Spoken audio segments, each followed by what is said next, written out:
Je vais juste présenter donc Maryse Badel, que tout le monde connaît, qui est docteur en droit privé et qui est maître de conférences à l'université Montesquieu à Bordeaux 4 et chercheur au Centre de droit comparé du travail et de la sécurité sociale. Maryse Badel a écrit plusieurs livres et surtout sur le dernier, celui qui m'a que j'ai noté, c'est le droit social à l'épreuve du revenu minimum d'insertion. Il y a d'autres ouvrages publiés aussi. Voilà. Je laisse la parole à Maryse, Badel qui va nous en dire plus sur elle et sur, ce qu'elle va nous présenter aujourd'hui. Merci Bien, infiniment. merci à vous pour votre présentation. Alors, j'espère que tout le monde m'entend bien, Oui, très bien. Alors, donc je suis effectivement professeure à l'université de Bordeaux. Je suis juriste puisque je suis rattachée à la faculté de droit et de sciences politiques de cette même université. Et je suis également membre d'un centre de recherche qui s'appelle le Centre de droit comparé du travail et de la sécurité sociale, ce qui est figuré sous ce nom de Contrasec que vous voyez sur la première diapositive, qui est parfois un terme qui semble un peu étrange à ceux qui ne connaissent pas ce centre de recherche et qui est souvent un petit peu difficile à prononcer. C'est vrai qu'on se demande toujours comment on lit ce mot. Alors, j'ai proposé à Didier, alors bon, je suis l'épouse du fils de Didier et Marie-Vonne Badel, donc voilà notre lien de parenté pour ceux qui n'étaient pas là à la précédente conférence, puisque vous m'avez déjà accueilli une première fois de façon très sympa, rue du A, où on avait encore le plaisir de se retrouver physiquement. Alors, j'ai proposé ce nouveau thème, qui est un thème d'actualité, puisqu'il s'agit de montrer comment le Covid a pu interroger le travail et la situation des salariés ou encore des agents du secteur public quand ils se sont retrouvés donc confrontés à cette pandémie en situation de travail. Bon, il y a plusieurs façons qui pourraient être choisies pour aborder ce sujet.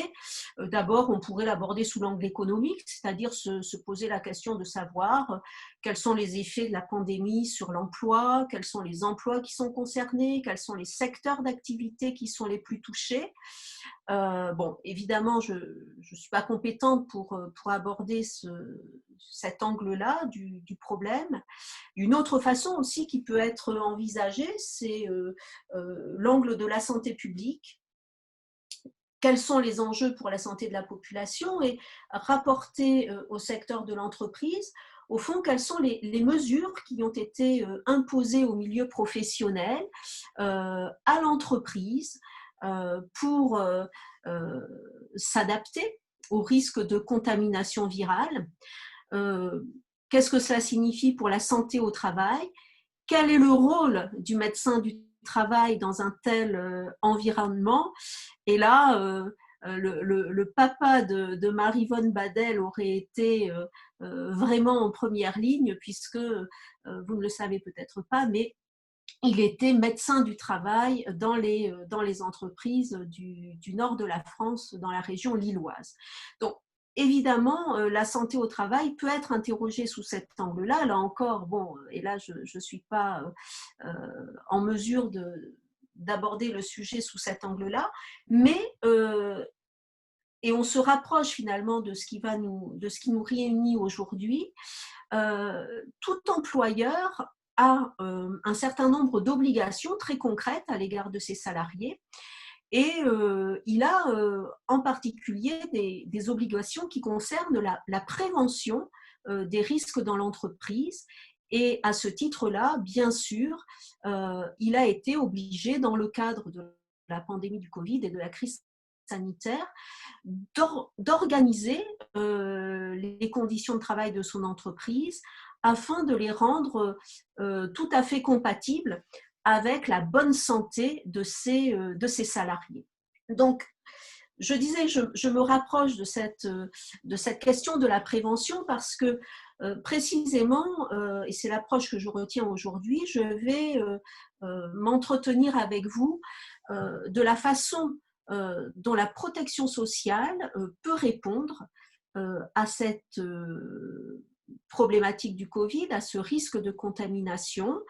Ce qui m'intéressera ici plus particulièrement, c'est la sécurité sociale, parce que la sécurité sociale couvre les risques professionnels, les accidents du travail, les maladies professionnelles.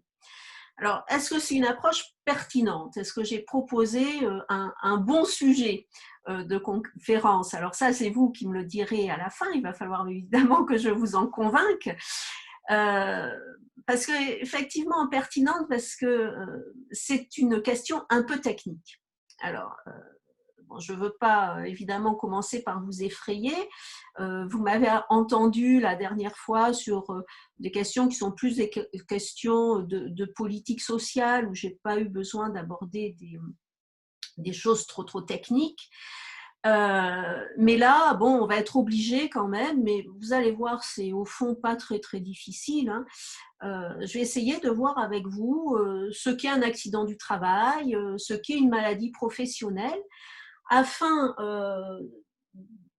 d'essayer de vous faire comprendre comment la transmission du virus par le Covid peut recevoir cette étiquette d'accident du travail ou de maladie professionnelle. En quoi c'est possible, en quoi c'est plus compliqué. Et en réalité, cette question de l'étiquette, que les juristes appellent la qualification juridique, hein, cette question de l'étiquette, elle est très importante parce que en fonction de la qualification qui sera retenue, la protection du travailleur ne sera pas forcément la même. C'est-à-dire que si on dit, voilà, cette transmission virale que de telle infirmière, c'est bien une maladie professionnelle, eh bien, grâce à cette qualification, eh bien, cette infirmière va pouvoir avoir une couverture de son arrêt de travail, de la prise en charge des soins qu'elle sera amenée à recevoir, bien plus améliorée que s'il s'agissait d'une maladie ordinaire.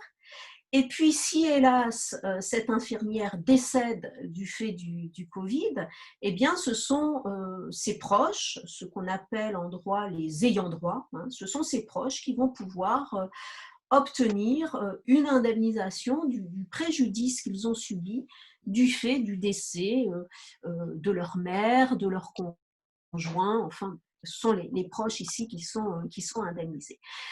Donc, vous voyez, il y a des enjeux qui sont très importants. Il y a un contexte politique aussi qui donne à cette transmission virale un retentissement considérable, ce qui explique que les politiques, et vous savez qu'ils sont souvent prompts à le faire, les politiques ont très vite fait des déclarations extrêmement nombreuses sur vraiment l'attention qu'ils apportaient à la condition des travailleurs, sur la prise en charge qu'il fallait systématiquement leur octroyer pour ces contaminations par le virus. Donc, voilà, l'approche qui va être la mienne aujourd'hui, elle se présente sous cet angle-là. Et bon, si vous ne comprenez pas certaines choses, c'est pas, je veux dire, c'est normal parce que c'est pas forcément très facile d'accès. Il y a des côtés un petit peu arides, mais encore une fois, bon, je vais essayer de simplifier au maximum. Et puis, bien sûr, je répondrai à toutes vos questions. Alors, pour commencer précisément, les déclarations, les propositions qui se sont bousculées très vite, hein, on pourrait dire, dès les premiers jours du premier confinement, et qui montrent bien sûr que le politique a, et comment pouvait-il faire autrement au fond, hein, le politique s'est tout de suite emparé de la question de la santé au travail des personnes qui étaient exposées au Covid. Alors, on a commencé par entendre Agnès Buzyn, qui était alors ministre de la Santé. Très vite, le 23 mars, je crois qu'on était confinés depuis quelques jours. Voilà ce qu'elle dit, la contamination, alors sous-entendu naturellement par le Covid, la contamination va être systématiquement et automatiquement reconnue comme une maladie professionnelle pour les soignants malades. Pour les soignants malades. Donc, ça, c'est une première limite, si vous voulez. C'est une affirmation qui est un peu paradoxale, parce que d'un côté, il y a la contamination sera systématiquement, automatiquement reconnue. Donc ça, c'est très positif, au fond, pour les soignants. Et puis, évidemment, immédiatement, bon, la limite qui est posée à cela, mais pour les personnels soignants. Donc ça, évidemment, ça interroge parce qu'on se dit, mais enfin, il n'y a pas que les soignants qui sont exposés à la contamination, et les postiers, et ce qu'on a appelé non pas les premiers de cordée cette fois-ci, mais ceux qui étaient les premiers au front, c'est-à-dire les personnels des grandes surfaces, des magasins, qui bien sûr, eux, continuaient à fonctionner parce qu'ils étaient essentiels. Ceci, évidemment, enfin, dans cette déclaration, en tout cas, échapper à au cercle des personnes concernées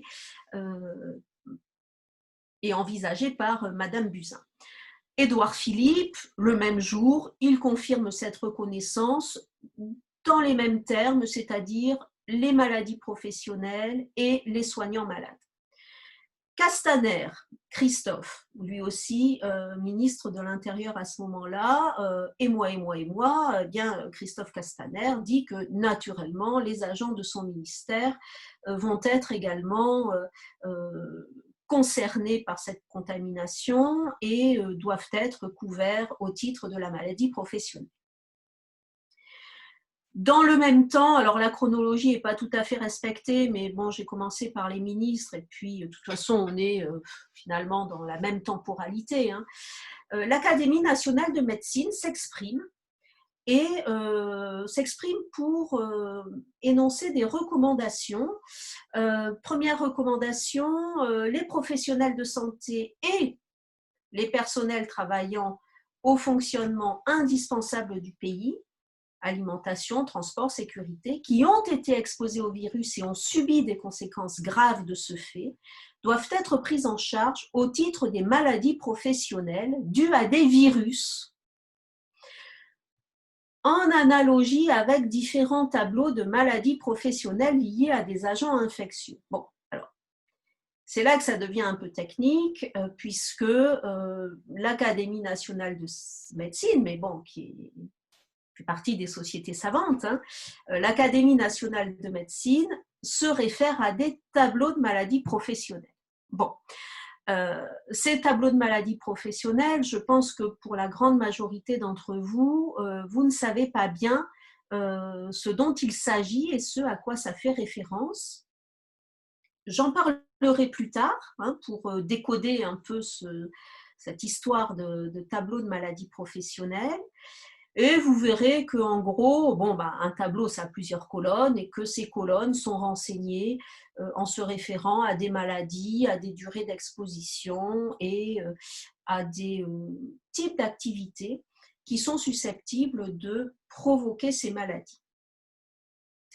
L'Académie nationale de médecine, j'avais perdu la souris, voilà, fait aussi des recommandations. Évidemment, en avril 2020, il n'y a pas de tableau de maladies professionnelles sur le Covid. On ne connaît pas le Covid encore, ça vient juste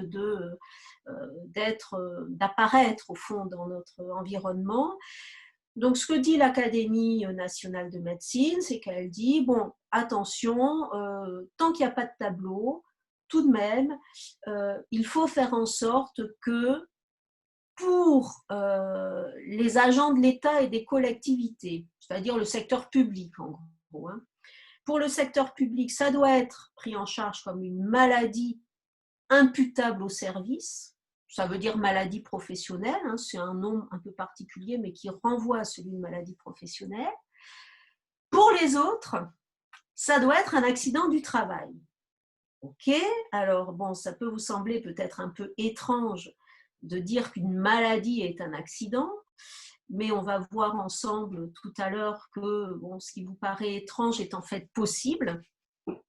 Mais on voit déjà que c'est pas très clair ce que dit l'Académie nationale de médecine, parce que bon, tout le monde doit être couvert dans l'attente d'un tableau, tout le monde doit être pris en charge au titre d'un risque professionnel, mais pour les uns, ça va être une maladie professionnelle, pour les autres, ça va être un accident du travail. Donc, il y a une question de cohérence qui se pose. Pourquoi une étiquette pour les uns et une autre pour les autres, alors qu'au fond, la réalité de la contamination, c'est la même.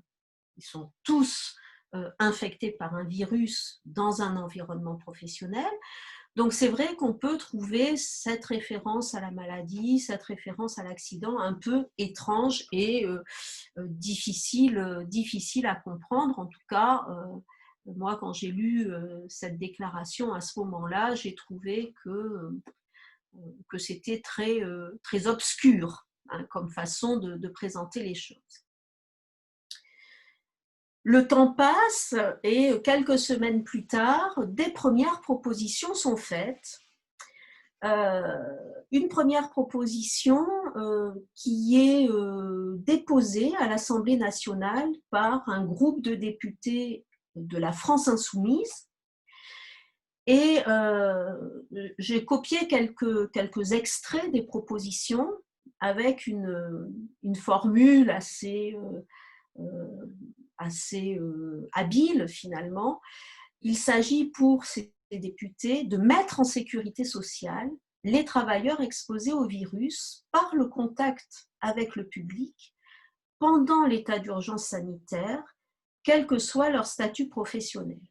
Donc là, vous voyez, bon, finalement, on a une proposition qui est tout à fait ancrée dans le réel du point de vue des personnes pour lesquelles on envisage la couverture, parce qu'il va de soi que les travailleurs qui sont exposés au virus, ce ne sont pas seulement les soignants, ce sont des travailleurs qui ont une activité professionnelle très diverse, une pluralité de tâches exposent à la transmission du virus.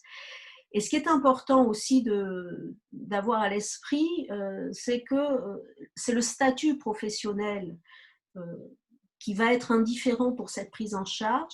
Et ça, c'est important parce que jusqu'à présent, ont été envisagés les salariés, les soignants, les agents de l'État de façon plus large, mais absolument pas les indépendants, les travailleurs indépendants.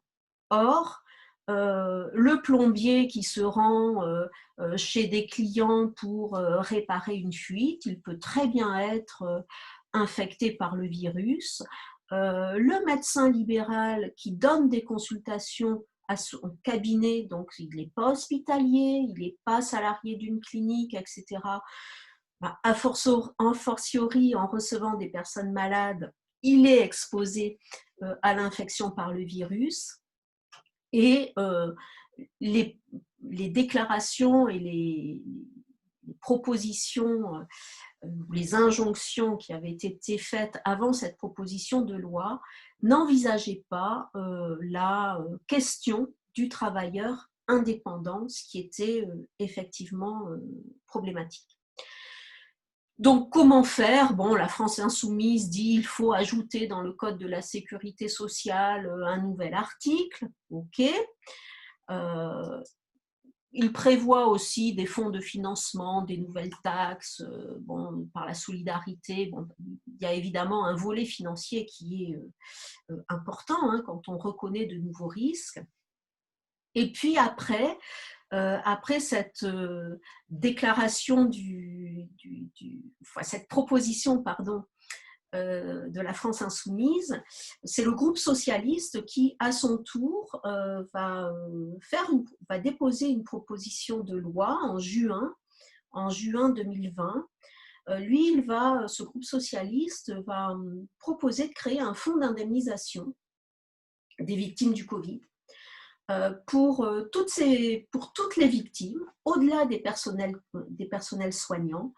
Et c'est là que cette expression de premier de tranchée monté au front pendant la crise sanitaire, ce qui peut apparaître un peu lyrique, mais qui est au fond assez conforme à ce qui s'est passé très concrètement, sont visés aussi les bénévoles, qui ont beaucoup été oubliés, alors que les bénévoles des associations, et notamment ceux qui ont apporté des secours alimentaires aux personnes qui étaient dans des situations de détresse terribles parce qu'elles ne pouvaient plus travailler, elles ne pouvaient plus avoir les petits jobs, etc. Je pense aux étudiants. Nous, on a eu des étudiants, évidemment, à l'université en grande précarité. Donc, les bénévoles aussi. Et puis, sont aussi envisagés ce qu'ils appellent les victimes environnementales, c'est-à-dire des personnes qui ont été contaminées dans leur propre famille, alors qu'elles respectaient le confinement, etc., mais très simplement parce que dans leur foyer, il y avait par chance des travailleurs, donc des personnes qui pouvaient continuer à exercer leur activité professionnelle, mais qui étaient exposés au virus et qui ramenaient le virus à la maison. Donc, vous voyez ici une proposition qui a un champ d'application concernant les personnes qui est extrêmement large. Et puis, d'accord, voilà les sujets de la réparation, mais quel est l'objet de la réparation, le niveau de la réparation ? Alors là, c'est une proposition très généreuse en réalité qui est faite. Une réparation intégrale pour tous les préjudices et pour toutes les séquelles temporaires ou définitives, et également pour les ayants droit des victimes décédées, c'est-à-dire les proches qui subissent du fait du décès de la victime, qui subissent un préjudice affectif, un préjudice affectif. Donc, sur quoi est-ce que tout cela va déboucher ? Alors, ça va déboucher, alors non pas sur le vote d'une loi, mais cela va déboucher sur la publication de 2 décrets. Alors, c'est relativement récent, ça a juste quelques mois maintenant. Un décret qui va être pris le 14 septembre 2020. Et ce décret va concerner particulièrement, alors excusez-moi, j'ai un peu bougé avec ma souris, voilà, un décret qui va s'intituler, décidément, excusez-moi encore, 2 nouveaux tableaux de maladies professionnelles qui s'appellent les affections respiratoires aiguës liées à une infection au SRAS-CoV-2. Bon, ce nom, c'est le nom du virus, en fait, c'est le nom savant du virus qui propage le Covid-19. Alors, je dis le Covid-19 et non pas la Covid, parce que j'ai commencé à travailler sur le sujet à un moment où l'Académie française ne s'était pas encore prononcée sur le genre masculin ou féminin de la maladie. Il en a fait une maladie. Donc il l'a appelé la Covid, mais bon, j'ai pris l'habitude de dire le Covid, donc j'arrive pas à corriger cette habitude-là. Donc bref, il y a 2 tableaux qui vont être publiés. On les verra ensemble. 2 tableaux qui vont être publiés. Le tableau 100. Alors vous voyez qu'à côté de tableau 100, il y a écrit RG.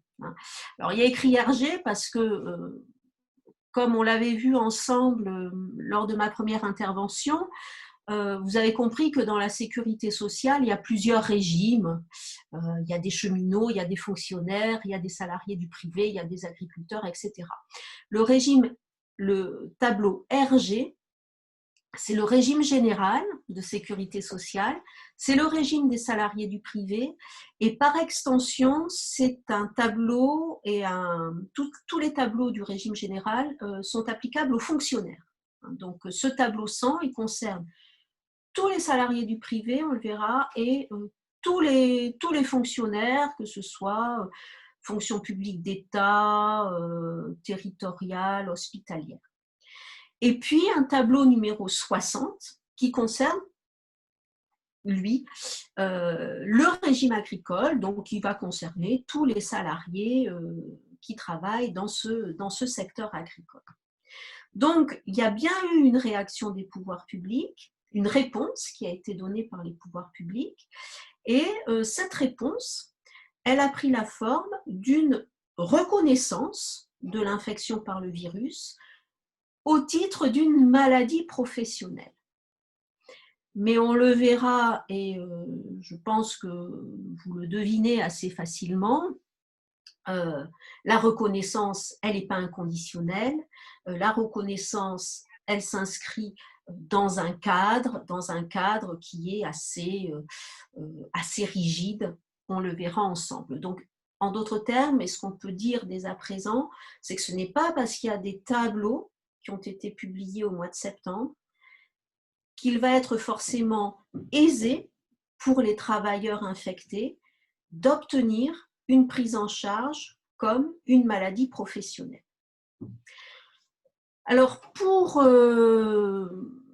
présenter et développer tout ça, comment est-ce que je vais m'y prendre et quels vont être les objectifs que je vais essayer de poursuivre, de développer et puis d'atteindre, bien sûr, avec vous. On va essayer de comprendre ensemble deux choses essentielles et d'apporter des réponses sur deux axes principaux. Première chose, comment la protection sociale ou la sécurité sociale peuvent-elles apporter une réponse aux travailleurs qui contractent le Covid à l'occasion du travail. Donc, c'est cette question de la qualification juridique, c'est-à-dire le nom juridique ou l'étiquette dont je vous ai parlé déjà tout à l'heure. On a vu qu'il y avait deux étiquettes possibles, qui avaient déjà d'ailleurs été envisagées par l'Académie nationale de médecine, l'accident du travail, la maladie professionnelle. Laquelle retenir ? Alors, il y avait un choix à faire, et évidemment, il y a déjà un début de réponse que je vous ai donné, puisque je vous ai parlé de la publication des tableaux de maladies professionnelles. Donc, ça veut dire que le choix, il s'est porté plutôt sur la maladie professionnelle. On va essayer de comprendre ensemble pourquoi c'est plutôt une maladie professionnelle et pas un accident du travail.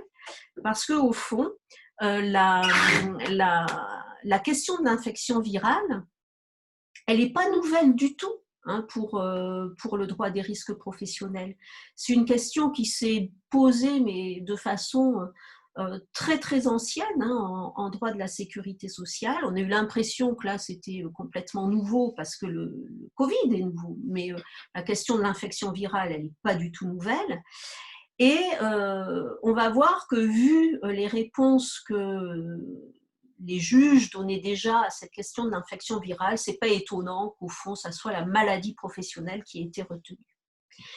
Et puis pour terminer, et c'est aussi évidemment une chose qui est tout à fait essentielle pour les travailleurs malades, c'est l'enjeu.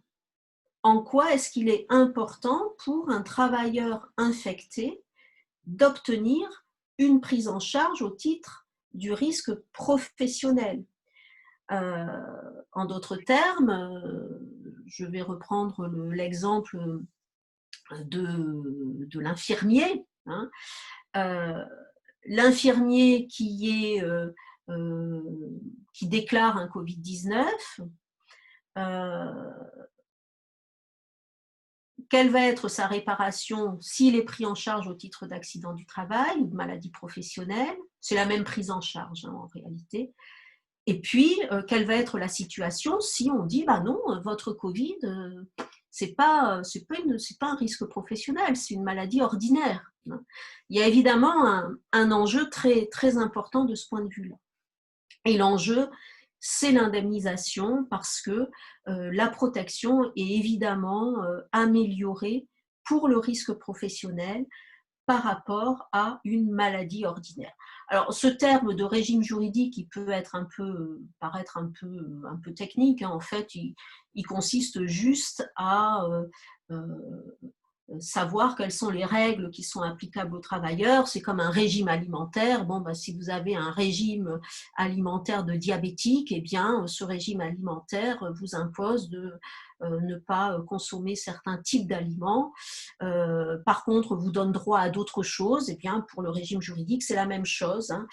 Donc, vous voyez, en fait, la qualification juridique, c'est comme si c'était un mot qui était collé sur un tiroir, et puis quand on ouvre ce tiroir, par exemple le tiroir de la maladie professionnelle, eh bien on va avoir une série de droits ou de prestations ou d'obligations qui vont être contenus dans ce tiroir. Donc dans le tiroir qui répond à telle qualification juridique, eh bien il y a tel régime juridique qui va immédiatement s'appliquer. Alors, pour commencer, pourquoi est-ce qu'on n'a pas dit c'est un accident du travail? Pourquoi c'est impossible de dire c'est un accident du travail? Alors d'abord, ça demande de lever peut-être une incompréhension.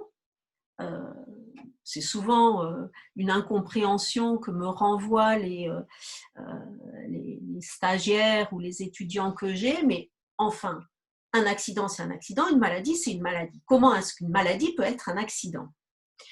Alors, en droit des risques professionnels, oui, une maladie peut être un accident, ou tout au moins peut être qualifiée d'accident.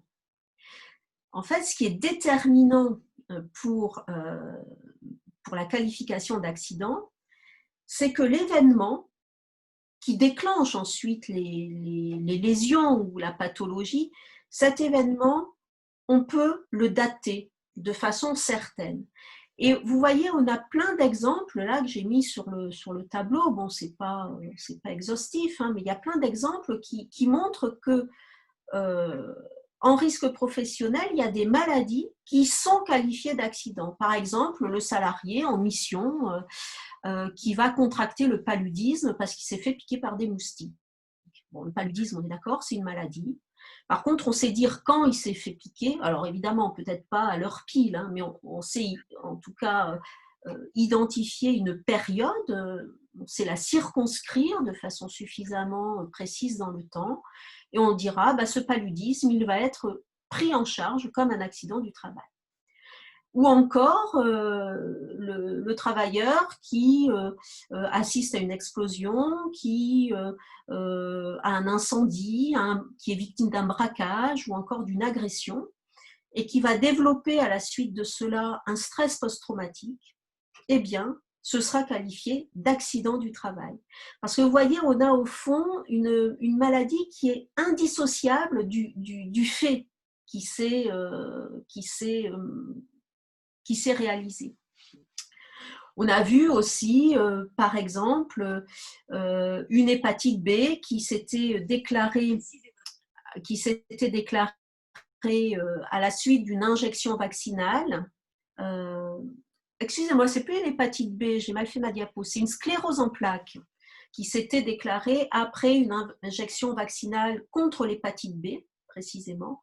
Hop, prise en charge au titre de l'accident du travail, une dépression diagnostiquée après un entretien d'évaluation, là encore, accident du travail. Alors, pourquoi est-ce que cette qualification d'accident du travail ne peut pas être appliquée pour une contamination par un virus, pour une contamination virale? On a déjà des décisions qui sont intervenues sur le sujet dans le secteur public comme dans le secteur privé. Pour les salariés du privé, pour les travailleurs privés, bon, laissez tomber cette définition, hein, je vais passer rapidement parce que je vois que le temps passe très vite, comme toujours. Donc, bref, ce qu'il faut retenir, c'est que le Code de la sécurité sociale ne définit pas précisément ce qu'est un accident du travail. Du coup, c'est les juges. Ce sont les juges qui ont donné une définition. Et ce qui est assez intéressant, c'est qu'ils ont eu à cette occasion,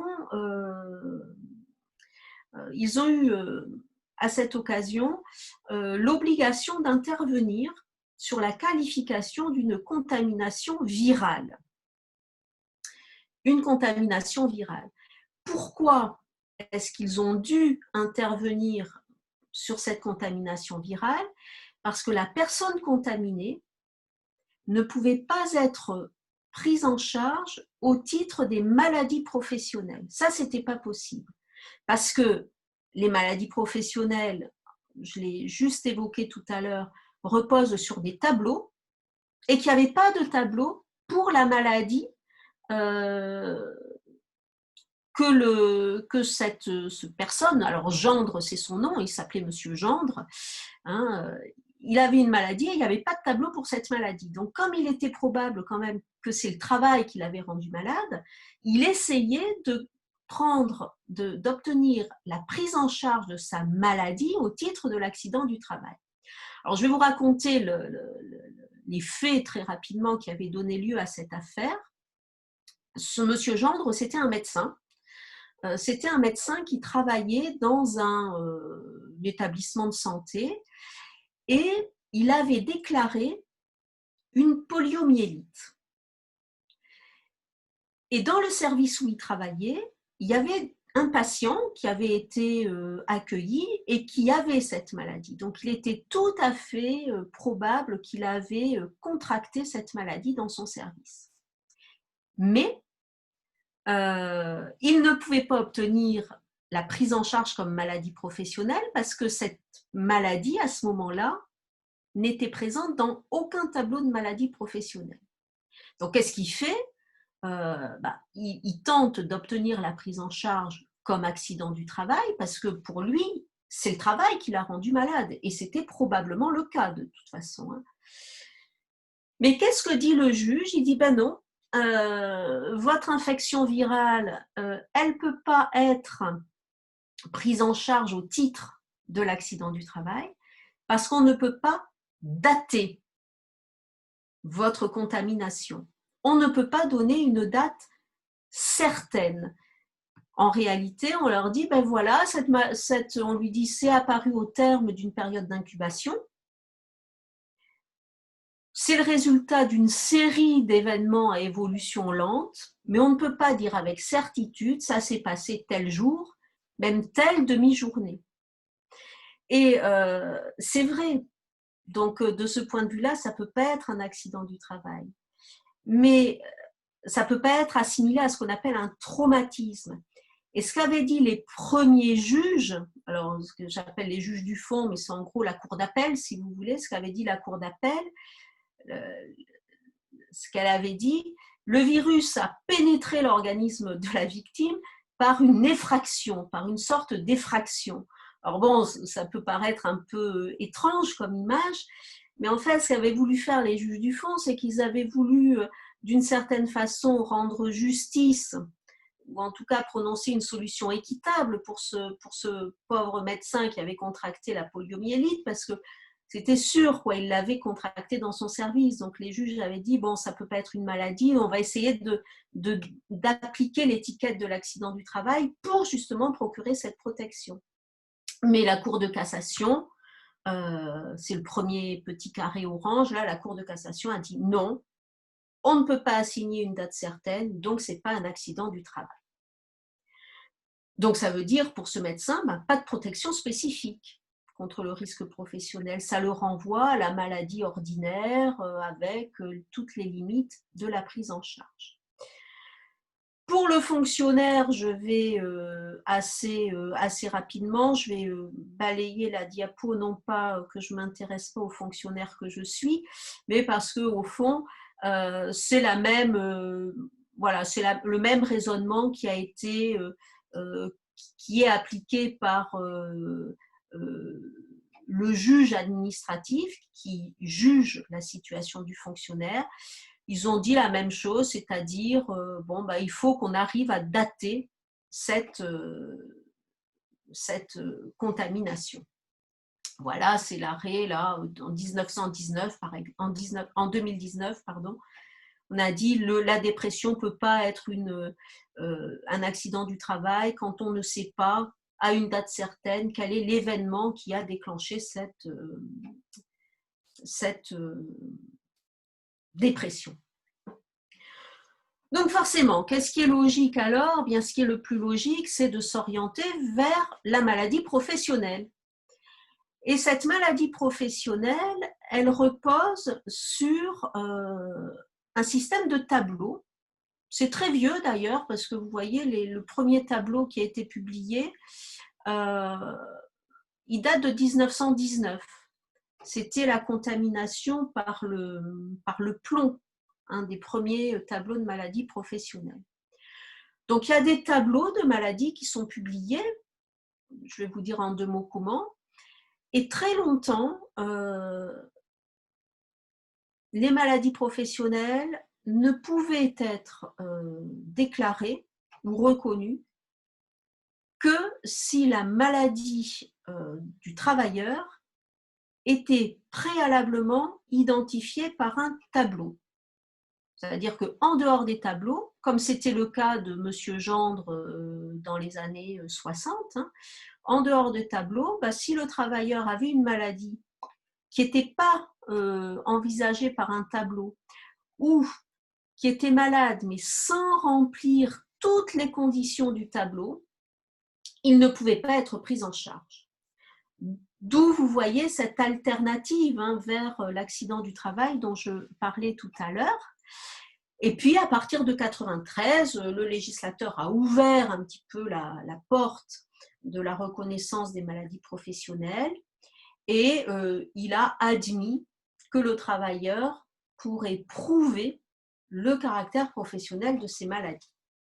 Alors bon, les tableaux de maladies professionnelles, ils sont publiés après des études scientifiques très longues, des expertises qui ont montré que chez tel groupe de travailleurs qui faisaient telle activité, il y avait plus de cancers, par exemple de la plèvre, que dans la population normale. Donc c'est peut-être que le travail qu'ils exerçaient était pathogène. Donc il y a plein d'études comme ça qui sont faites pour savoir au bout de combien de temps on tombe malade, quelles sont les activités qui sont les plus pathogènes, quelles sont les maladies avec leur nom médical qui peuvent être observées chez ces travailleurs. Donc bon, il y a des tableaux qui sont ainsi publiés et c'est à partir de ces tableaux que va être qualifiée la maladie. Alors ces tableaux, à quoi ils ressemblent? Il y a 3 colonnes.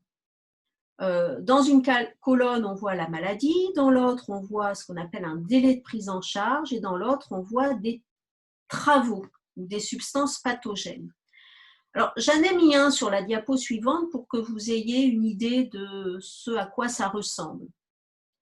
Alors, j'ai choisi volontairement un tableau qui concerne une maladie professionnelle, hélas célèbre, puisqu'elle a notamment été très médiatisée pour les travailleurs de l'amiante. Ce sont les cancers bronchopulmonaires primitifs. Donc, vous voyez, vous avez dans une première colonne la maladie qui est nommée. Vous avez, je vais prendre peut-être pas de façon linéaire, mais dans la 3e colonne, une liste de travaux qui vont provoquer la maladie. Donc, vous voyez, ils sont décrits de façon assez précise. Et puis ensuite, il y a ce qu'on appelle le délai de prise en charge qui renvoie au temps qui doit s'écouler entre le moment où la personne cesse de travailler et le moment où la personne déclare la maladie. C'est ce qu'on appelle le délai de prise en charge. On voit qu'ici, le délai de prise en charge, il est de 40 ans. C'est très long, 40 ans. Ça veut dire qu'une personne qui a été exposée en fin d'activité professionnelle, vous voyez, par exemple, quand elle avait 50, 55 ans, ou même 40 ans, eh bien, si 40 ans plus tard, ou même 30 ans, on va dire, eh bien, même si 40 ans plus tard, c'est-à-dire à un moment où elle peut être à la retraite, au fond, elle a un cancer bronchopulmonaire primitif et qu'elle a fait l'une de ses activités pendant, nous dit ici le tableau, pendant au moins 10 ans, c'est ce qu'on appelle la durée d'exposition, alors sa pathologie sera qualifiée maladie professionnelle. C'est automatique. C'est automatique, c'est ce qu'on appelle une présomption, c'est le terme juridique, on peut parler aussi de supposition, c'est peut-être plus facile comme terme pour les non-juristes. Donc, on a, vous voyez, une mise en relation entre une maladie, une liste de travaux et des délais de prise en charge et des durées d'exposition. Donc ça, c'est le principe de la maladie professionnelle et des tableaux de maladies professionnelles. Donc vous avez vu, il n'y en avait pas pour le Covid, il n'y en avait pas du tout. Et il y en a 2 qui ont été publiés. Et c'est vrai que c'est avantageux parce que pour le travailleur malade, il doit prouver qu'il remplit les conditions du tableau, mais il ne doit pas prouver ce qu'on appelle la causalité, le rapport de cause à effet. C'est-à-dire, il n'a pas à dire, ben voilà, je suis malade, mais c'est l'amiante qui m'a rendu malade. Quand il remplit les conditions, c'est automatique. Donc, c'est vraiment très, très important pour la personne malade. Et puis, si elle ne remplit pas toutes les conditions, on verra qu'il y a une preuve à apporter. Alors, il y a des tableaux qui ont été publiés, vous voyez, très vite pour les maladies professionnelles. Bon, les organisations syndicales étaient unanimes pour demander l'extension de la reconnaissance au-delà des personnels soignants, au-delà du personnel soignant, qu'il y ait des tableaux publiés. Les opinions patronales non répertoriées, j'ai écrit oui parce qu'on ne les a pas entendues. Les organisations patronales ne sont pas intervenues sur le sujet. Et en fait, il y a des tableaux qui ont été publiés très vite. Le numéro 100 et le numéro 60, je les ai annoncés tout à l'heure. Je vais vous les montrer en sachant que mes diapos ne sont pas très lisibles parce que j'ai fait des copier-coller de tableaux et surtout, elles ne sont pas très lisibles aussi dans le sens accessible. Voilà le tableau. Le tableau 100, pour vous montrer comment, donc c'est un extrait du décret, voilà comment la maladie est désignée. Infection respiratoire aiguë causée par une infection au SARS-CoV-2, donc c'est le nom du virus, confirmée par un examen biologique ou un scanner, par une histoire clinique documentée, donc compte-rendu d'hospitalisation, documents médicaux, et il est vraiment très important, et ayant nécessité une oxygénothérapie ou toute autre forme d'assistance ventilatoire attestée par des comptes rendus médicaux ou ayant entraîné le décès.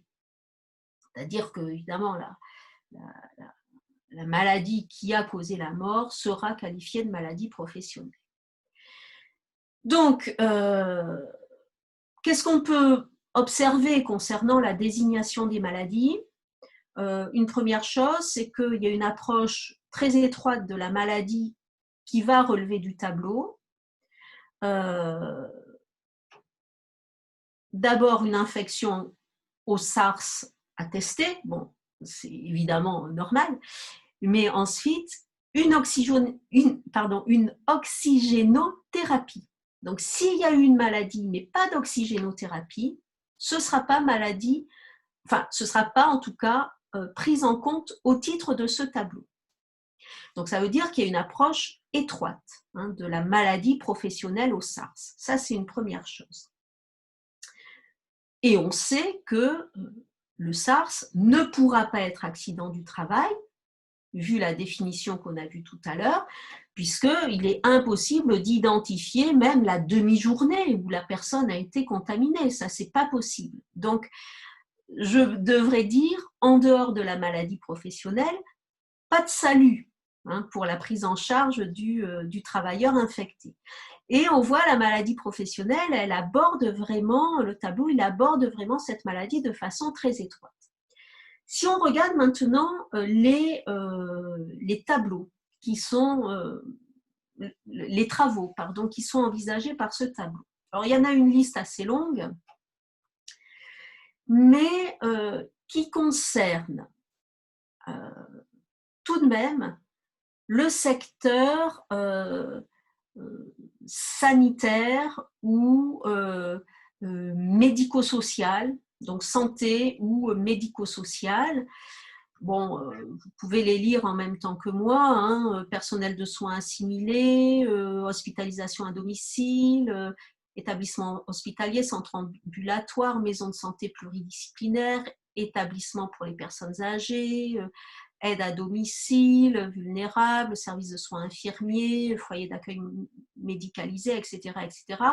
Unité sanitaire en milieu pénitentiaire, les pharmacies, etc.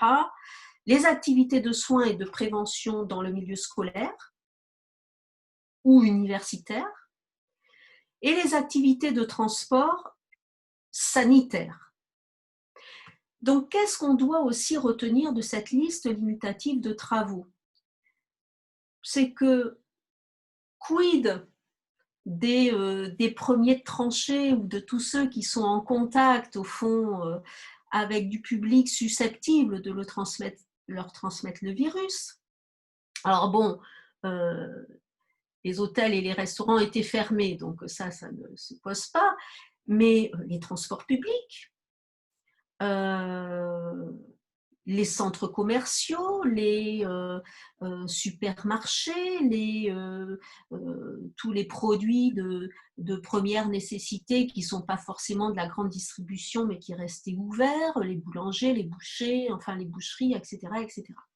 Donc là, ce qu'on voit aussi, vous voyez avec cette liste, c'est qu'au fond, eh bien, la façon dont sont considérés les travaux susceptibles de provoquer ces maladies n'est pas une façon large. Au contraire, c'est concentré dans un secteur qui est le soin ou le médico-social. Le délai de prise en charge. Alors, moi, je ne suis pas, évidemment, j'ai zéro compétence médicale. Bon, par contre, j'ai évidemment lu. 14 jours, ça a été considéré par beaucoup de spécialistes de la santé comme un délai insuffisant parce que, en réalité, on ne sait pas forcément de façon précise quelle est la période, la durée d'incubation avant de déclarer la maladie. On ne sait pas non plus avec certitude si les personnes porteuses du virus, mais dont la maladie n'est pas encore déclarée, contaminent ou pas. Donc, vous voyez, ça peut poser problème parce que imaginons que une personne mette plusieurs jours pour déclarer sa maladie. Souvent, on dit que c'est entre 7 à 14 jours précisément. Eh bien, si on prend la durée la plus longue, 14 jours, on peut dire qu'elle était contagieuse 14 jours plus tôt, 14 jours avant que sa maladie se déclare. Et si cette personne contaminée met elle-même 14 jours à déclarer sa maladie, on est à 28 jours. Donc, beaucoup d'observateurs ont on dit que ce délai de 14 jours, il était trop court. En réalité, il aurait dû être plus long. Donc, voyez, ce qu'on peut dire de ce premier tableau, c'est que, et bon, ça c'est le tableau concernant les agriculteurs, mais c'est exactement la même définition de la maladie, exactement le même délai, et les structures qui sont concernées, c'est celles qui concernent le domaine agricole, mais on retrouve les mêmes, hein, même si c'est plus court, je passe très vite dessus parce que en réalité c'est le même secteur qui est concerné, en tout cas c'est pas plus large. Donc, ce qui veut dire que tous les autres, qu'est-ce qui se passe pour eux? Alors, quels effets de ces tableaux pour les salariés? Je vais juste m'en tenir à ces 3 cas. Après, je m'arrêterai pour laisser du temps aux questions parce que je vois qu'il est déjà 13h35 et on m'a donné jusqu'à 40 max pour mon exposé. Quelles sont les situations, au fond, dans lesquelles on va se trouver? Cas numéro 1. Je ne vais pas dire le plus confortable pour le travailleur, parce que le travailleur est quand même malade. Donc, bon, c'est un confort qui est, en tout cas, peut-être juridique, mais ça s'arrête là. Premier cas, le travailleur remplit toutes les conditions du tableau. Très bien. Eh bien, il n'a qu'à prouver qu'il est malade. Alors, il faut quand même qu'il prouve quelque chose. Il faut qu'il prouve qu'il a eu le SARS et qu'il a été ventilé, en tout cas qu'il a été mis sous oxygénothérapie. Il faut qu'il prouve qu'il faisait bien une des maladies prévues par le tableau. Et puis, il faut qu'il prouve qu'il est dans le délai de 14 jours. Mais s'il prouve ces 3 séries d'éléments, il est considéré comme atteint d'une maladie professionnelle. Deuxième cas de figure.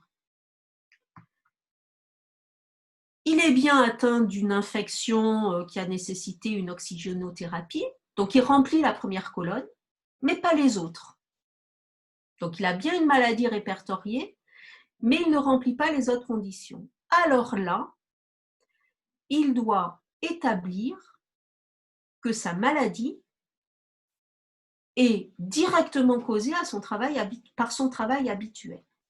Bon, j'ai mis en italique parce que ce sont les termes du code de la sécurité sociale. Il n'est pas dans un cas particulier là, de malade du Covid, il est dans le cas de tous les salariés qui ne peuvent pas satisfaire les conditions posées par un tableau. C'est difficile comme preuve à établir, ce lien direct. Mais c'est possible, c'est-à-dire qu'il peut dire, ben voilà, j'étais dans un environnement qui était au fond pathogène. Alors ça peut concerner, vous voyez là pour le coup, ceux qui travaillent dans les supermarchés, chez les commerçants, dans les transports, etc. Ils peuvent établir ça. Cas numéro 3.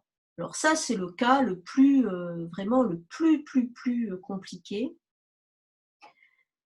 La personne a été malade du Covid, mais elle n'a pas eu d'oxygénothérapie.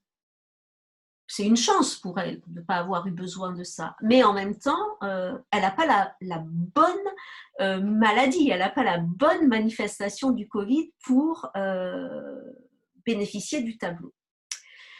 Donc, à ce moment-là, le salarié peut quand même prouver que sa maladie de Covid est une maladie professionnelle, mais attention, il doit établir que sa maladie est essentiellement et directement causée par son travail habituel. Donc là, ce qui pose problème, c'est le mot « essentiel ». Parce que ça veut dire qu'il va devoir établir que parmi les différents facteurs qui sont susceptibles d'avoir provoqué sa maladie, c'est le travail qui arrive en premier. Donc ça demande pour le travailleur, bon, évidemment, il ne va pas faire ça tout seul, c'est impossible à faire, c'est trop technique, c'est trop compliqué, il va devoir bien se faire accompagner, monter un dossier, etc. Mais il doit d'abord prouver que ça, c'est essentiel, que son travail est non seulement la cause directe, mais essentielle, donc prépondérante au fond de sa maladie. Et puis attention, cela, il ne va être admettre à le prouver que s'il a gardé de sa maladie une incapacité permanente d'au moins 25%, ou alors qu'il est mort, auquel cas ce seront les ayants droit qui auront cette difficile tâche à accomplir. Donc vous voyez, on a ici quand même des obstacles hein, qui s'ajoutent les uns aux autres, qui font dire que, hélas, si ce salarié a été malade par son travail, mais n'est pas dans la bonne case, ou en tout cas n'a pas eu la forme la plus grave du Covid, il va devoir faire face à un travail de preuve extrêmement exigeant. Puis c'est très difficile parce qu'aujourd'hui, en réalité, et même encore aujourd'hui, hein, on a très très peu de recul sur cette maladie. Et les conséquences du Covid, ils sont d'une sévérité extrêmement variable. Et en réalité, peut-être que le taux de 25% ne vous semble pas très, très exigeant. En réalité, c'est difficile hein, d'avoir 25% d'incapacité quand on est atteint d'une maladie professionnelle. Bon, les personnes décédées, fort heureusement, on s'accorde aujourd'hui avec le recul que l'on a, concerne 0,5 à 1% des personnes infectées, et cela pendant la période dite dure de la pandémie, c'est-à-dire ce chiffrage, il correspond au taux de décès des personnes infectées entre mars et mai. Hein. Aujourd'hui, il est encore plus faible et c'est très heureux. Hein. Donc, vous voyez, tout ça pour dire que ce cas numéro 3, il va s'appliquer dans des cas extrêmement limités. Donc écoutez, voilà, je vais m'en tenir là pour l'instant. Je n'ai pas pu aborder la question de l'indemnisation, mais je pourrais vous en dire 2 mots si vous me posez une question là-dessus, alors que c'est pas un appel du pied, hein, si ça ne vous intéresse pas, vous ne me posez pas de questions sur l'indemnisation.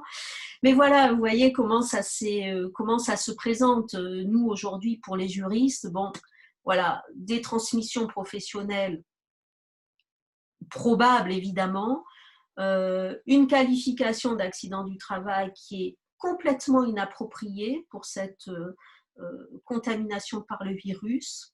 Donc, il reste bien sûr la maladie professionnelle, mais ce que l'on observe aujourd'hui, c'est que cette reconnaissance, cette voie de la maladie professionnelle qui repose vraiment de façon très importante sur les tableaux, c'est pas quand même une voie qui est facilement praticable. Hein. C'est pas une voie qui est facilement praticable pour ceux qui n'ont pas été gravement malades et pour ceux qui n'ont pas exercé leur activité professionnelle dans le bon secteur d'activité professionnelle qui est au fond le secteur médico et médico-social. Voilà, je vous remercie pour votre attention et puis bien, je vais répondre aux questions si vous en avez. Eh ben, merci beaucoup, nous vous applaudissons. C'était vraiment très très bien. On a appris pas mal de choses. Je suis sûre qu'il va y avoir des questions. Déjà, Jean-Pierre lève le doigt, donc je lui passe la parole. Merci. Merci beaucoup, madame, pour cet exposé parfaitement clair. Mais pour apprécier l'enjeu, et vous avez tendu la main, si je, pour apprécier l'enjeu, il faut connaître le différentiel d'indemnisation entre la prise en charge au titre de la maladie professionnelle et la prise en charge au titre ordinaire, c'est-à-dire par l'assurance maladie. Ça, c'était une première question. Et alors, une deuxième question qui est, bon, bien sûr, ces tableaux existent, mais ces tableaux procèdent d'un décret. Oui. Certes, ils sont sans doute un peu gravés dans un petit marbre, mais on peut chercher une autre plaque de marbre et graver un nouveau tableau, me semble-t-il. Or, effectivement, vous montrez à quel point les conditions mises pour la reconnaissance du caractère professionnel de la maladie par les tableaux sont restrictives, à la fois dans la qualification de la maladie d'une part, et d'autre part dans le secteur d'activité professionnelle où ça est exercé. Or, vous avez parfaitement relevé au début de votre exposé qu'il y avait quantité d'autres travailleurs qui étaient exposés à raison de leur activité professionnelle dans différents secteurs. Et puis alors, autre point, quid des travailleurs indépendants? Alors, merci pour toutes vos questions, alors qui sont très précises, hein, et tout à fait pertinentes. Alors, différence de prise en charge. Une personne qui a une maladie ordinaire, d'abord, très souvent, elle doit conserver la charge d'un reste à charge, hein, d'un ticket modérateur, qui est bien souvent pris en charge par sa complémentaire santé, mais bon, il y a quand même ce principe du ticket modérateur. Ce qu'on doit observer, c'est que tous les salariés, hein, tous les fonctionnaires n'ont pas de complémentaire santé, parce que bien sûr, il y a des dispositifs en France qui aident à bénéficier d'une complémentaire santé. D'abord, il y a une obligation, les personnes les plus pauvres, hein, elles ont une complémentaire santé, elles sont aidées pour leur complémentaire santé, je n'entre pas dans les détails. Les salariés du privé sont également aidés pour leur complémentaire santé. Il y a une obligation de l'employeur de les aider à financer une complémentaire santé, mais échappe à cette obligation, échappe à ce bénéfice plus exactement, tous les titulaires de contrats courts. Or, on sait que dans certains secteurs d'activité, comme la grande distribution, il y a un recours au travail temporaire qui est extrêmement important, ou au temps partiel qui est extrêmement important, qui exclut en réalité les travailleurs de cette aide à la complémentaire. Bref, ce que je veux dire par là, c'est qu'il y a beaucoup de personnes qui n'ont pas en réalité de complémentaire santé et qui ont ce reste à charge. Quand on est malade aussi, et en règle générale, on doit faire l'avance des frais de santé. Eh bien, quand on est victime d'un risque professionnel, alors il y a une prise en charge à 100% dans la limite du tarif sécurité sociale et une dispense d'avance des frais. Donc, qu'est-ce que ça veut dire? Ça veut dire que l'accès aux soins est facilité, favorisé. Ça ne veut pas dire qu'il est garanti à 100%, mais ça veut dire au moins qu'il est largement favorisé.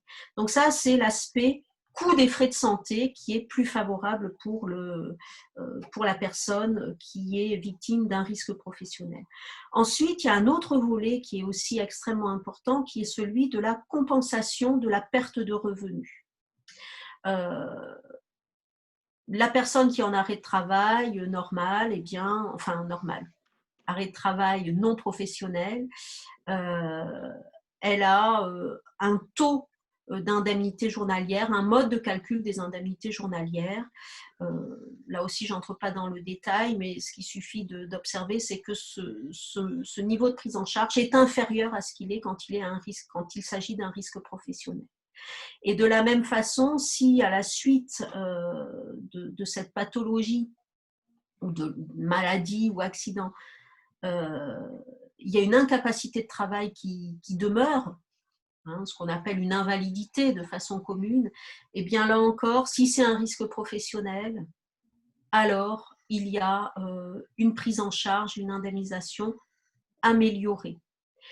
Et encore, et c'est le cas évidemment le plus dramatique, lorsque le travailleur meurt du fait de sa maladie, si c'est une maladie professionnelle, les survivants ont droit à des prestations sociales, des rentes, mais aussi une prise en charge des frais funéraires qui n'existent pas ou qui n'existent pas de la même façon quand il s'agit d'une maladie ordinaire. Donc, vous voyez, l'enjeu, il est en niveau d'indemnisation pour la victime et pour les proches, si cette victime décède, il est très important. Et je couple cette réponse avec votre dernière question sur les travailleurs indépendants, parce qu'en réalité, sont deux questions qui se rejoignent. Eh bien, le travailleur indépendant n'a aucune couverture du risque professionnel. Aucune. Aucune. C'est-à-dire qu'un artisan plombier, un charpentier, une profession qui est très pourvoyeuse de risques, hein, on peut tomber d'un toit, etc. Un notaire, un avocat, un médecin libéral, qui pourtant est aussi exposé à un risque de transport. Je pense par exemple aux médecins qui font des visites à domicile, ou aux infirmiers libéraux qui se déplacent chez des patients pour leur dispenser des soins. Eh bien, il n'y a pas de couverture du risque professionnel pour eux. Alors, qu'est-ce qui se passe s'ils sont malades, s'ils sont accidentés, s'ils perdent leur capacité de travail? Bon, ils ont quand même une assurance maladie, ils ont quand même une assurance invalidité, mais qui leur sert des prestations. Mais hélas, en ce qui les concerne, ce sont des prestations tout à fait indigentes du point de vue de leur niveau, parce que ces professionnels, c'est un peu leur faute, hein, mais bon, c'est ainsi, ces professionnels ne voulaient pas de la sécurité sociale et ils ont une couverture de sécurité sociale qui est très partielle par rapport aux salariés ou aux fonctionnaires.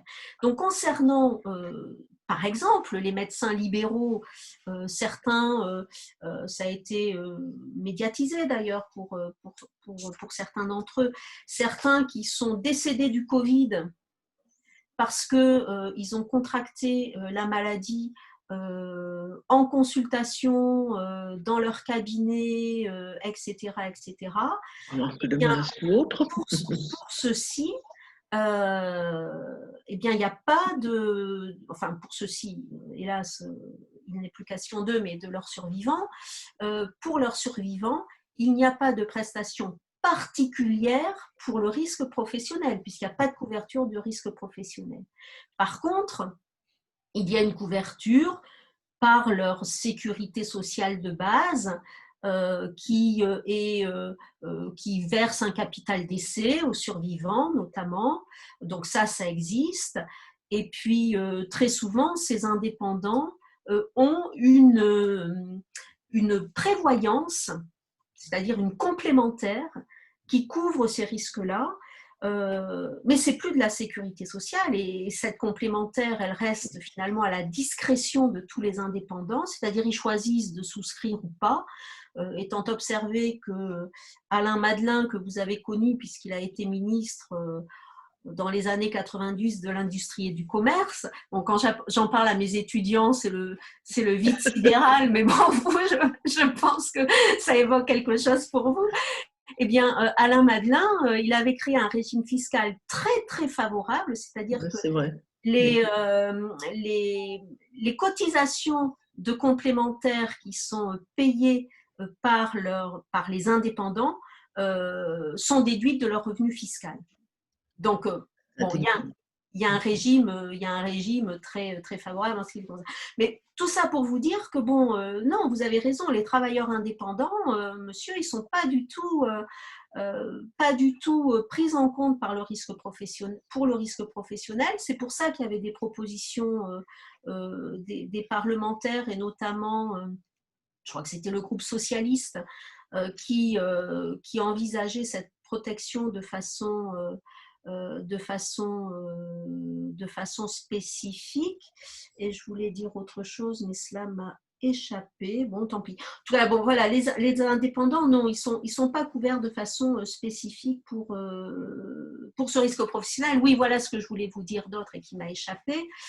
Je dirais que ce sont pas les indépendants classiques tels qu'on se les représente qui sont les plus problématiques pour la question du Covid, mais ce sont aussi plus là, parce que très souvent les indépendants classiques, ils ont une prévoyance, ils ont une complémentaire.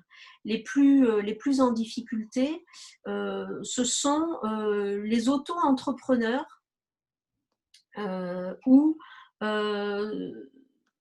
des personnes qui sont déclarées indépendants mais qui ont une très faible très faible activité professionnelle, c'est les travailleurs des plateformes, vous savez, ceux qui, les Uber et autres travailleurs des plateformes qui sont des indépendants, qui dégagent un très très petit revenu du travail et qui, eux, ont absolument pas le moyen d'avoir une complémentaire et qui peuvent être exposés, bien sûr, à la transmission du virus.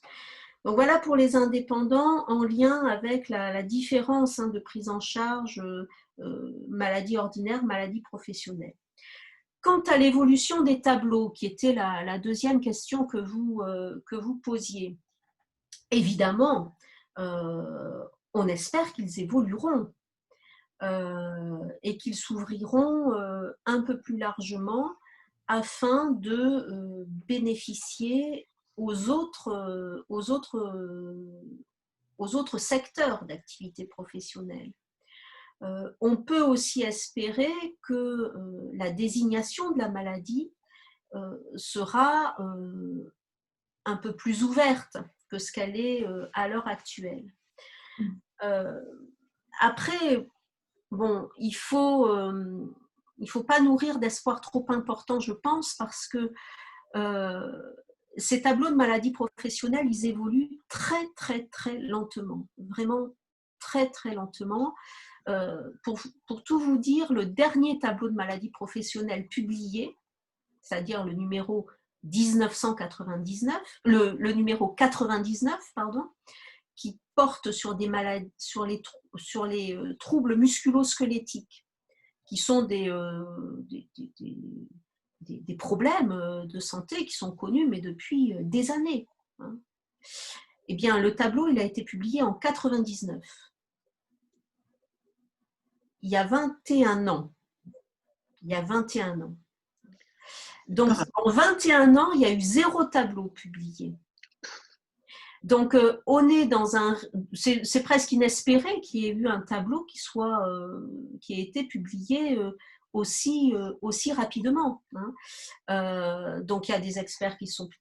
Et bon, il y a des experts, oui, qui sont consultés, qui font des études, des projections sur le délai d'apparition des maladies, sur les catégories concernées. Et puis surtout, ce qu'il faut bien avoir à l'esprit, c'est que lorsque le tableau sort, le rapport entre l'activité et la maladie est présumé de façon très, très, très solide. C'est-à-dire que c'est un rapport de cause à effet qui est presque impossible à détruire. On peut le détruire, c'est-à-dire que si moi je suis soignant, que j'ai été sous oxygénothérapie avec le Covid et que je suis bien dans le délai de 14 jours, la caisse primaire d'assurance maladie peut renverser cette présomption, cette supposition dont je bénéficie, en prouvant que ma maladie est totalement étrangère au travail. Totalement. Bon, c'est impossible. En réalité, je suis soignant, j'ai été dans un service plein de patients infectés, je suis dans le délai, en réalité, c'est très très difficile à renverser. Donc, quand le tableau est publié, il est extrêmement solide. C'est pourquoi vous voyez les ministères, puisque c'est lui qui publie les tableaux, hésite beaucoup et prend 1000 précautions avant de publier un tableau. C'est très très très... il est extrêmement prudent. Donc, vous voyez, ouvrir à la grande distribution, ouvrir à un salarié d'un commerce quel qu'il soit d'ailleurs, ou d'un commerce essentiel. On peut se dire, bon, les commerces essentiels sont les seuls qui sont ouverts en période de confinement, donc les périodes de confinement, c'est celles qui sont les plus... dangereuse du point de vue de la transmission du virus. Donc, on va en rester aux salariés des commerces essentiels. Mais ces salariés des commerces essentiels, ils ont une vie en dehors du travail. Ils peuvent très bien, et heureusement pour eux d'ailleurs, ils peuvent très bien contracter la maladie je sais pas, en faisant leurs courses eux-mêmes, en allant réveillonner de façon complètement inconsidérée dans une réunion familiale, comme tout le monde va en connaître, où on est pas 6, pas 8, pas 10, pas 12, pas 15, mais peut-être 20. Quelle horreur. Donc, non, je plaisante parce que, évidemment, on va tous être un petit peu dans ces situations et pour notre plus grand plaisir d'ailleurs. Mais vous voyez, donc c'est difficile de poser. C'est difficile de poser comme ça des tableaux. Donc, est-ce qu'il y en a qui vont être publiés? Franchement, j'en sais rien du tout. Et moi, je ne vais pas dire que je suis pessimiste, mais je ne crois pas à une évolution rapide des tableaux sur le Covid parce que pour les autres maladies, il n'y en a pas eu. Je ne sais pas si j'ai regardé le truc de l'amiante, là, le tableau de l'amiante que je vous ai montré. La date de création du tableau de l'amiante, 1996, avec une mise à jour en 2000. 1996. Pour vous donner une idée, le premier rapport sur la nocivité de l'amiante date de 1904. 1904. La réaction. Premier tableau, 87. Bon, voilà quoi, quand on voit le... Bravo pour la réactivité. Avant qu'un tableau sur l'amiante soit publié, tout le monde connaissait, les médecins du travail connaissaient la nocivité de l'amiante, y compris pour les proches. C'est invraisemblable, c'est invraisemblable. Bon, on verra, on verra. J'ai encore, si je peux, j'ai encore deux questions. Est-ce que ça ennuie tout le monde que je pose des questions? Non, allez-y. J'ai une première question. Bon, ce tableau, vous nous avez bien montré la prudence dont s'entourait le ministère de la Santé pour les publier, mais ce sont des tableaux qui sont d'initiative gouvernementale. Est-ce qu'il existe une procédure qui permettrait à des organisations professionnelles, des organisations de santé, je ne sais pas, des organismes quelconques, de faire une proposition que l'administration serait tenue d'examiner pour éventuellement aboutir à une prise en charge? Ça, c'était la première question. La deuxième question, j'ai observé à propos du cas numéro 2, oui. Relatif vous savez, les situations, ce que vous avez développé après les effets. Oui. Je vais remettre la diapo après, si vous voulez. Hein? Et alors justement, je voulais savoir s'il n'y avait pas une possibilité, parce qu'en matière de responsabilité civile, oui. on a abouti, enfin la Cour de cassation a abouti à propos de la prise en charge des contaminations VIH par des transfusions sanguines, à une sorte de lien de causalité négative. Oui. C'est-à-dire que on n'exigeait plus de la personne contaminée qu'elle prouve le lien direct de contamination, mais qu'elle prouve, on a admis la causalité lorsqu'elle prouvait qu'elle n'avait pas d'autre cause pathogène. Oui, d'accord. Or, le texte dont vous avez donné lecture, alors je n'ai pas pu noter au passage si c'était un texte du Code de la santé publique ou de la sécurité sociale. Non, c'est un code de la sécurité, c'est le Code de la sécurité sociale. Donc, il y a un texte de loi qui dit exactement ces termes. Parce oui. qu'on aboutit finalement une espèce de distorsion assez importante. Excusez-moi, je jargonne, là, je suis un peu dans le... Mais non. Mais ne seriez-vous pas juriste, monsieur? Tout le monde le sait ici, et j'ai participé, j'étais à la Cour de cassation à l'époque où on a décidé cette entorse au principe traditionnel de la responsabilité civile, parce qu'on était coincé entre l'insuffisance des connaissances médicales qui ne pouvaient pas établir de causalité directe et l'équité qui commandait d'indemniser des personnes qui manifestement avaient été contaminées par des transfusions sanguines, contaminées au VIH et qui avaient des conséquences préjudiciables colossales. D'accord. Vous étiez à la première ou à la deuxième chambre? J'étais la première. D'accord. Alors, bon, réponse en deux temps. D'abord, sur la première question, qui a l'initiative du tableau?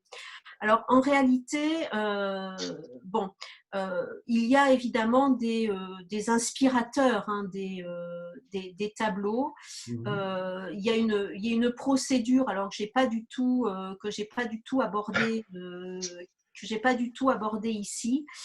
En fait, il y a d'abord une commission, une expertise scientifique qui peut être effectuée au sein du Conseil d'orientation des conditions de travail. Alors, le Conseil d'orientation des conditions de travail, c'est une commission générale qui est composée de représentants des employeurs, des salariés, des syndicats, qui a des experts médicaux, etc. Enfin, il y a une composition pluridisciplinaire.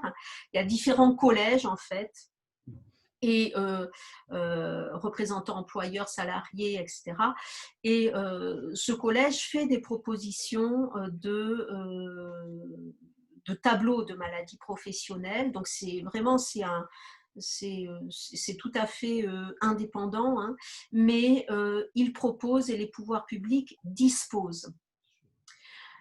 Mais il joue évidemment un rôle de pression, hein, bien sûr. Et ensuite, il y a aussi l'ANSES. Alors, l'ANSES, c'est l'Agence nationale de la sécurité alimentaire et je ne sais plus quoi, hein, mais qui également fait des études. Là, vous voyez, par exemple, en ce moment, l'ANSES travaille de façon très, très active sur certains cancers, et notamment le cancer de la prostate, qui serait provoqué par l'utilisation des produits chimiques dans les bananeraies des Antilles et de Guadeloupe. Donc, il y a des études très importantes qui portent sur ce sujet en ce moment. Il y a des liens qui semblent évidents entre l'utilisation de certains pesticides et la déclaration du cancer de la prostate chez les salariés qui ont travaillé dans ces bananeraies. Mais bon, le tableau n'est toujours pas publié parce qu'en réalité, le décideur public n'a pas l'obligation de suivre l'avis des experts. Donc, quand bien même il y aurait des études, des propositions, des pressions, des incitations, on peut utiliser tous les termes qu'on veut, en vue de la publication des tableaux, c'est le décideur public qui a le dernier mot, très clairement. Il y a aussi beaucoup de pression actuellement pour les pesticides qui sont utilisés dans les exploitations agricoles. Qui provoquent des cancers. Alors, je ne saurais pas les nommer, mais beaucoup de cancers. Et bon, c'est médiatisé, enfin chez nous en tout cas, beaucoup plus que le cas des pesticides, des bananeraies antillaises. Mais bon, malgré ça, pour l'instant, il n'y a pas de tableau qui a été publié. Il y a un fonds d'indemnisation qui a été créé pour ces victimes de pesticides, mais en 2020 d'ailleurs, mais ça n'a pas été beaucoup au-delà. Concernant votre question sur le VIH, alors justement, concernant le VIH, et pour ce qui est, c'est pour ça que je vous demandais dans quelle chambre vous interveniez, et j'ai dit première ou deuxième, parce que en fait, il y a un décret qui concerne le VIH pour les maladies professionnelles, et c'est un décret qui a posé une présomption pour les travailleurs, parce que justement, bon, quel est le rôle du travail et quel est le rôle de la vie privée dans l'infection par le VIH, c'est impossible de le savoir, très clairement. Savoir est-ce que la personne a été infectée à l'occasion d'un rapport sexuel qui était au fond à risque, ou est-ce que son VIH s'est déclaré à la suite d'une piqûre. qu'elle a eu dans le contexte professionnel, c'est difficile de le savoir, d'autant qu'il y a un temps, il y a un différé en fait d'apparition de la maladie qui rend encore plus difficile la mise en évidence du lien entre la piqûre professionnelle, je vais l'appeler comme ça, l'infection professionnelle et le déclenchement, la manifestation de la maladie. Alors, vous avez raison hein, avec cette espèce de preuve négative là, dont vous avez parlé. Et en réalité, pour le VIH, pour les salariés, il y a une procédure de déclaration qui a été mise en place qui fait que lorsque la personne se pique, alors je vous dis ça de mémoire parce que bon, je l'ai pas forcément de façon très très précise en tête, mais elle doit faire un test alors je me souviens plus si c'est les 24 heures ou les 48 heures, mais dans un temps très très court, elle doit faire un premier test pour savoir si elle est positive ou pas au VIH, dans les 24 heures de la piqûre aux 48 heures. Si elle est négative, alors il y a un traitement qui lui est, tout de suite de toute façon, il y a un traitement qui lui est prescrit, qu'elle doit prendre.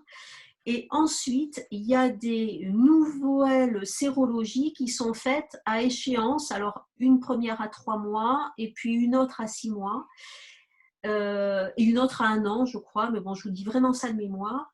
Et si à l'occasion de ces sérologies ultérieures, il y a une séroconversion, c'est-à-dire si la personne devient positive alors qu'elle était négative au premier test, alors l'infection par le VIH est qualifié d'accident du travail.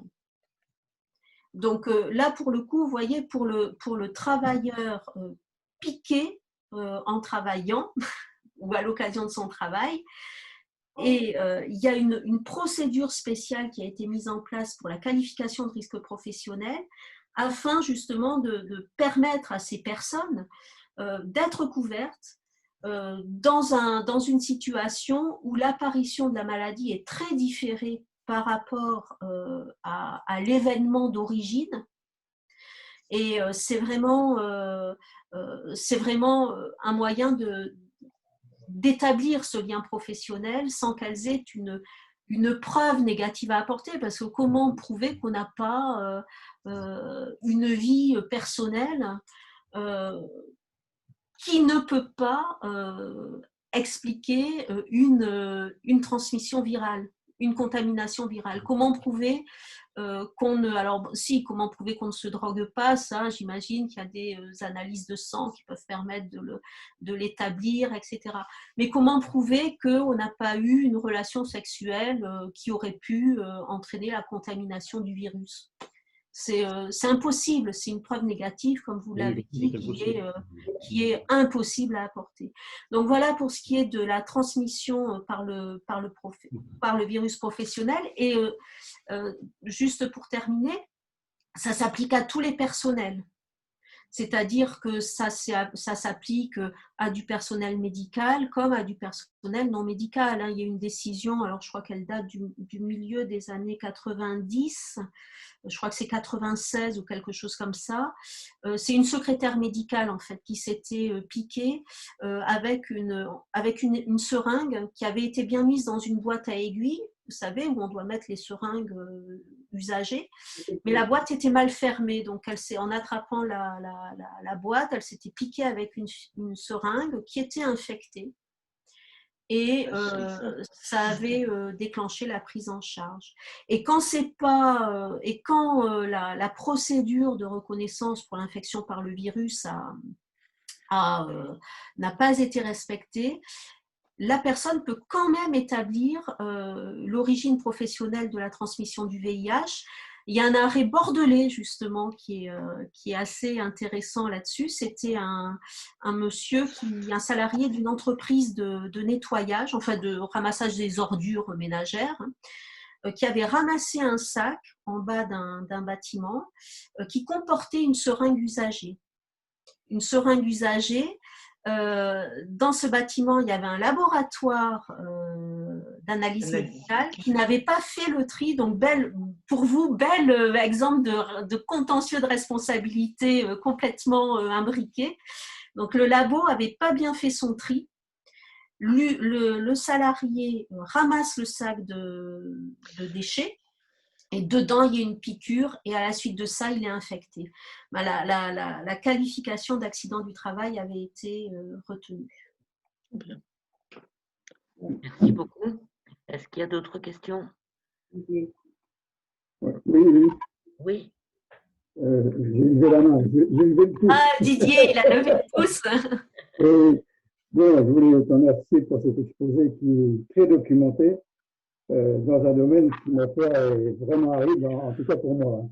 Et j'avais donc une question qui apparaît au début de l'alternative que se sont posées les autorités entre maladie professionnelle et accident. Ouais. Il y a bien, c'est bien étendu sur le sujet. Je voulais savoir finalement, pour ce qui concerne la personne concernée, quel était le plus avantageux? Alors, sur le plan de la réparation, zéro différence. Alors, vous allez me dire, pourquoi vous cassez la tête, tu te casses la tête à faire cette différence, alors que sur le plan de l'indemnisation, il y a zéro enjeu l'un ou l'autre. C'est parce que, en fait, l'accident, c'est une sorte de, ça peut être une sorte de voie de sortie ou de, comment dire, de session de rattrapage. Je vais utiliser ce terme-là. Ça peut être une session de rattrapage pour ceux qui ne peuvent pas bénéficier de la maladie professionnelle. Exemple. Exemple. On peut raisonner à partir du Covid, c'est le plus simple. Aujourd'hui, le Covid, je suis dans le cas 1, tout va bien, enfin, sur le plan de la preuve ou de la qualification, tout est bon. Je suis dans le cas 2, je dois prouver le lien avec mon travail habituel.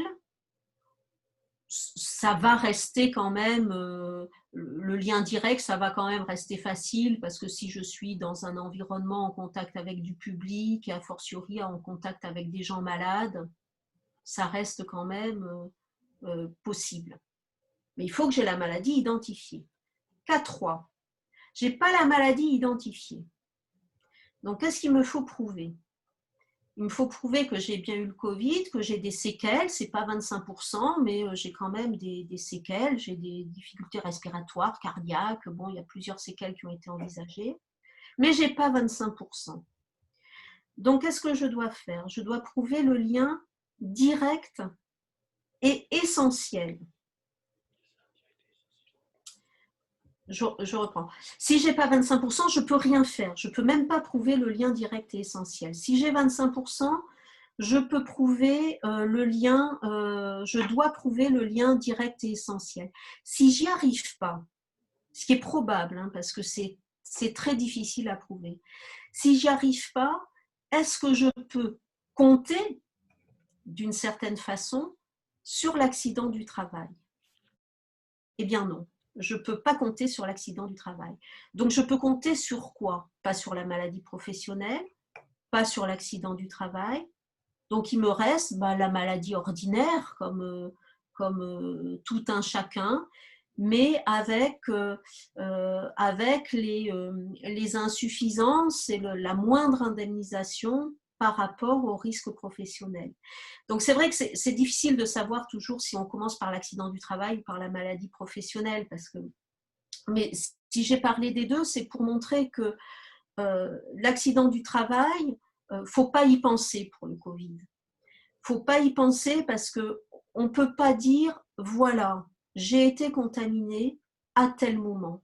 En fait, ce qu'on appelle la soudaineté, même si c'est quelque chose d'un peu large comme terme, ce qu'on appelle la soudaineté, on ne l'aura jamais pour le Covid.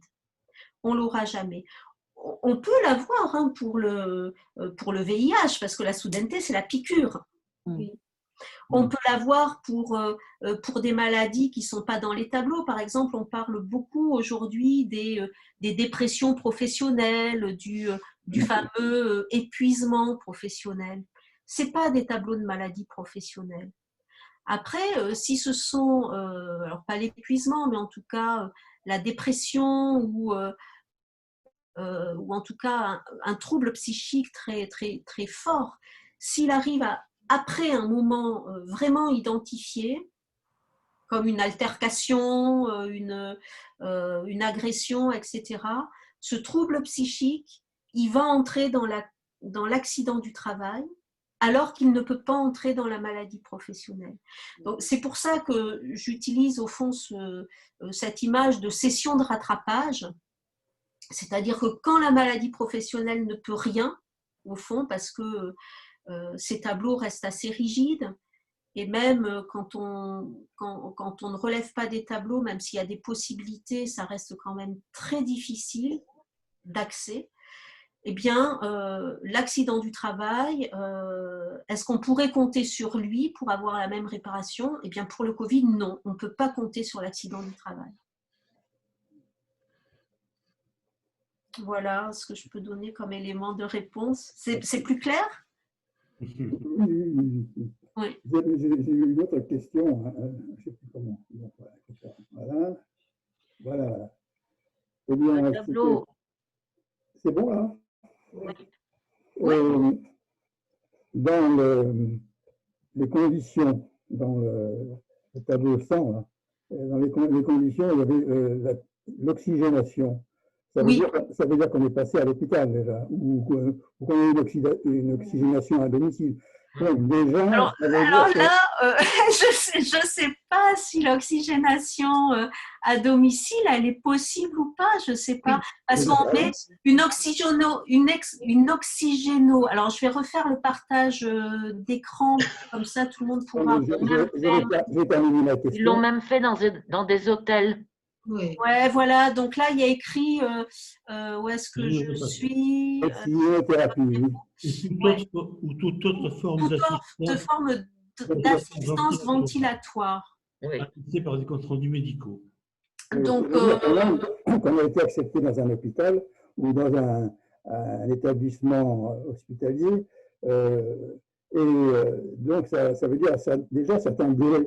Alors, entre le moment où la maladie se déclare, c'est-à-dire le moment où on a les symptômes, et plus le moment où on a la preuve médicale que ça a été fait, c'est pas un problème. On est plusieurs à parler là. Donc, je veux dire que ce délai de 14 jours me semble vraiment extrêmement court. Oui. Alors, sur la ventilation, alors, bon, moi, alors là, j'avoue mes limites, hein, évidemment. Ce qu'il me semble tout de même, c'est que ces derniers temps, ce qui a été préconisé pour la prise en charge des patients atteints du Covid, c'est dès que possible hein, une fin de l'hospitalisation et un retour à domicile, y compris avec une assistance respiratoire légère et une surveillance à domicile. Donc, il me semble, mais je reste très très prudente, que peut y avoir une ventilation, une assistance à domicile. Ça, c'est possible. Ce n'est pas réservé, me semble-t-il, hein, qu'à l'environnement médical. Et effectivement, hein, sur le délai de prise en charge, les 14 jours, on est sur un délai court, très court. Très court. Et alors moi, là, j'ai lu... je n'ai fait que lire, en fait, les publications hein, qui étaient à ma disposition et qui ont été faites à partir après la publication de ce décret.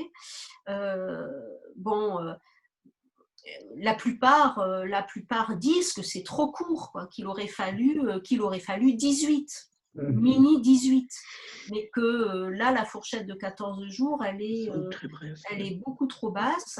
Ce décret, il a mis beaucoup de temps à être publié. Je peux vous dire que les organisations syndicales, alors quand on parle d'organisations syndicales, c'est toujours les salariés.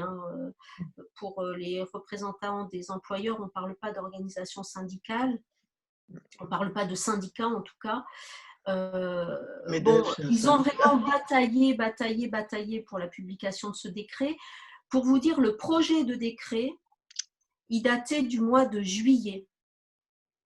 Début juillet, 4, 7 juillet, je ne me souviens plus exactement. Et moi, j'ai vu passer le premier projet de décret début juillet. Et il y avait même un pré-projet de décret qui ne prévoyait pas de délai de prise en charge.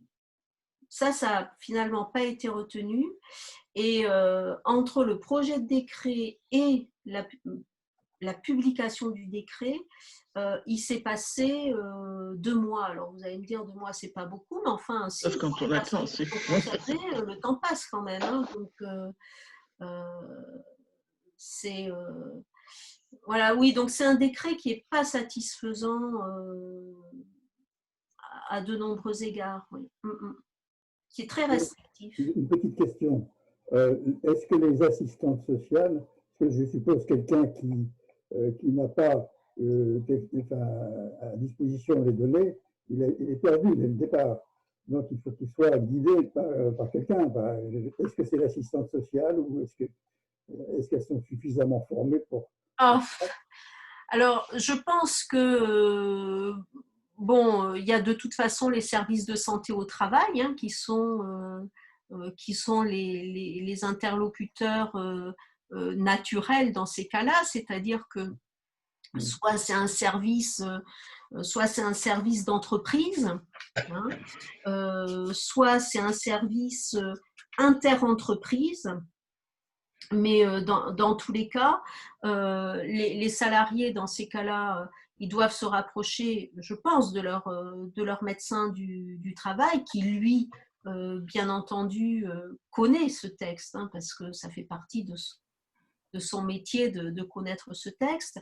Alors, les assistantes sociales, non, c'est vrai que je suis d'accord avec vous, elles n'ont pas forcément connaissance de ce texte et puis de ces différents dispositifs.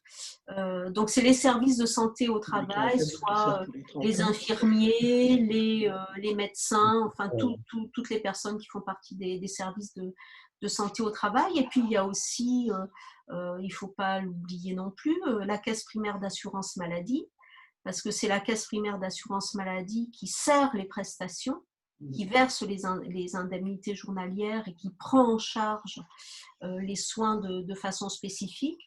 Donc la caisse primaire d'assurance maladie, qui est identifiée pour la santé, mais qui fait, enfin pour la maladie ordinaire, mais ces caisses-là, ces organismes de sécurité sociale ne font pas que de la santé ordinaire, et ils peuvent être aussi des interlocuteurs. Il faut les joindre. Alors, vous avez dit il faut les joindre. Alors là, il faut être assez agile avec son ordinateur, parce que c'est vrai que c'est pas gagné. On n'est pas agile. Voilà, c'est le cyberespace avec eux. Et encore. Oui, encore. Vous avez dit que le tableau, il n'y en aurait peut-être pas d'autres. Peut-être pas tout de suite, oui. Voilà. Mais est-ce qu'il y a une possibilité de le modifier, ne serait-ce que pour le délai de prise en charge? Oui, mais oui, bien sûr. C'est reconnu que ça ne va pas. Peut-être qu'on peut le modifier quand même, ça. Est-ce que ça sera modifié? Alors, il peut être modifié. Il n'y a aucun problème. Alors, je suis toujours en partage d'écran, je crois. Donc, regardez, par exemple, le cas du cancer de l'amiante. Il a été créé en 1996. Il y a eu des mises à jour, la dernière en date étant intervenue en 2000. Ouais. Donc, bien sûr, il y a des modifications possibles, mais avec les mêmes aléas temporels que ceux que j'indiquais précédemment, c'est-à-dire qu'il faut le temps. Il faut le temps et il faut surtout l'envie.